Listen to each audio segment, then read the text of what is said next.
At the GICC there was chaos at every turn.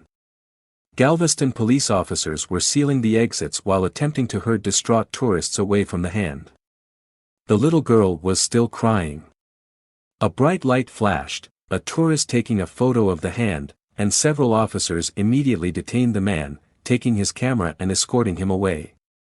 In the confusion, Brenda felt herself moving forward in a trance, slipping through the crowd, inching closer to the hand. Glen Moody's severed right hand was standing upright, the flat plane of the detached wrist skewered down onto the spike of a small wooden stand. His fingers were closed in a fist as if holding something. "Everyone back," an officer called. Brenda was close enough now that she could see dried blood, which had run down from the wrist and coagulated on the wooden base. Postmortem wounds don't bleed, which means Glen is alive.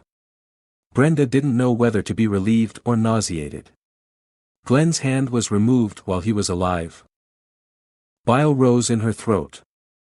She thought of all the times her dear friend had extended this same hand to her as a warm embrace. For several seconds, Brenda felt her mind go blank, like an old untuned television set broadcasting with only static. Brenda crouched down, eyeing the hand of Glen more closely. Incredibly, the monster who had done this appeared to have placed a note in its palm. "Ma'am," an officer called behind Brenda. "Please step back." Brenda barely heard him. Although she could not take out the note of the clenched fingers, Brenda knew it would bear a message. It hit her suddenly, almost like turning on a light switch in her mind. The hand represents an invitation, she realized. Brenda felt her skin begin to crawl as she recalled the words of the man who had brought her here.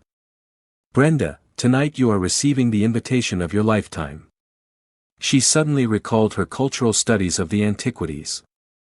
In ancient times, the most coveted invitation on earth was called the Hand of the Mysteries, and it depicted the transformation of man into God. To receive this icon was a sacred summons to join an elite group who were said to guard the secret wisdom of all the ages. The invitation not only was a great honor, but it signified that a master believed you were worthy to receive this hidden wisdom. The hand of the master extended to the initiate. "Ma'am," the officer said, putting a firm hand on Brenda's shoulder. "I need you to back up, right now." "I know what this means." Brenda managed. "I can help you." "Now," the officer shouted. "My friend is in trouble. We have to."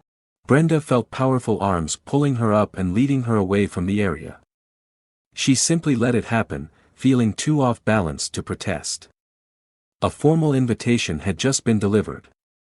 Someone was summoning Brenda to unlock a mystical treasure of enlightenment that would unveil a world of ancient mysteries and hidden knowledge. Brenda was right about one thing: Lafitte never left a physical treasure. According to this, what he did leave was something altogether more valuable. What he left was hidden knowledge. But it was all madness and the depraved delusions of a lunatic.